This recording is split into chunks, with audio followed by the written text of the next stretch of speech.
Gujarat પાક્ષીના para 60 શબ્દ ઝડપ. Ready start.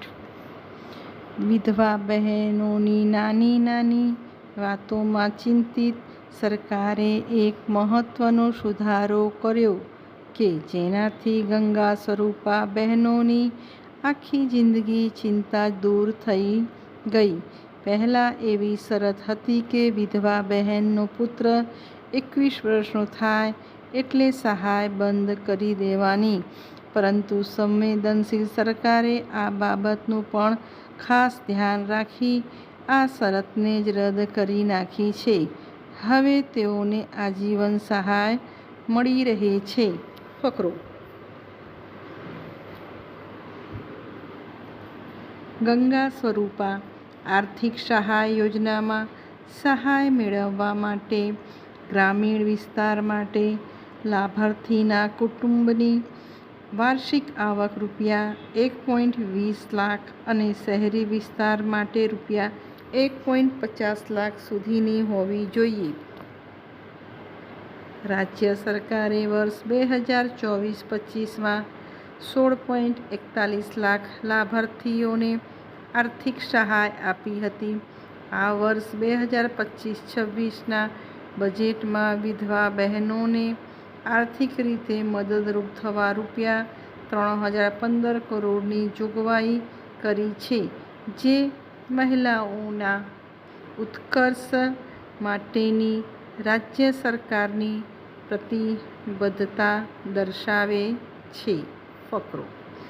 નવસારીના કબીલપોરમાં હરિનગર સોસાયટી ખાતે રહેતા લાભાર્થી શીલાબેન હરીશભાઈ સલાટ વડાપ્રધાન શ્રી નરેન્દ્રભાઈ મોદીનો આભાર માનતા જણાવે છે કે 10 વર્ષ પહેલાં મારા પતિનું કેન્સરની બીમારીના કારણે અવસાન થયું હતું. ત્યારબાદ ઘર ખર્ચ કેવી રીતે નીકળશે તેની ચિંતા હતી. ત્યારે અમારા મહોલ્લામાં રહેતી એક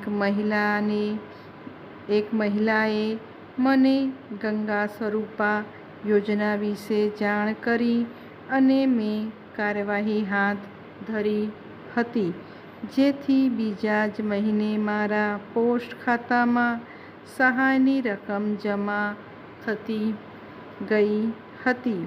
હવે મારે કોઈના પર બોજ બનવું પડતું નથી.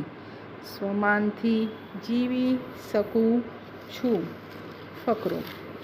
ગુજરાતના પનોતા પુત્ર અને કેન્દ્રીય ગૃહ અને સહકાર મંત્રી શ્રી અમિતભાઈ શાહ જ્યારે ગુજરાત મુલાકાતે આવે ત્યારે ગુજરાત માટે જનસુવિધા, જનસમૃદ્ધિ અને જનવિકાસના પ્રકલ્પો રૂપે વિકાસની હેલી લઈને આવે છે.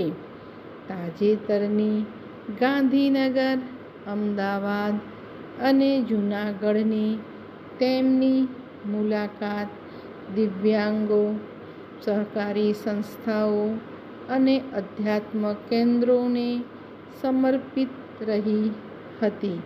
ગાંધીનગરમાં ₹3016.82 કરોડના ખર્ચે નિર્માણ પામનાર પેરા હાઈ પરફોર્મન્સ સેન્ટરનું કેન્દ્રીય ગૃહ અને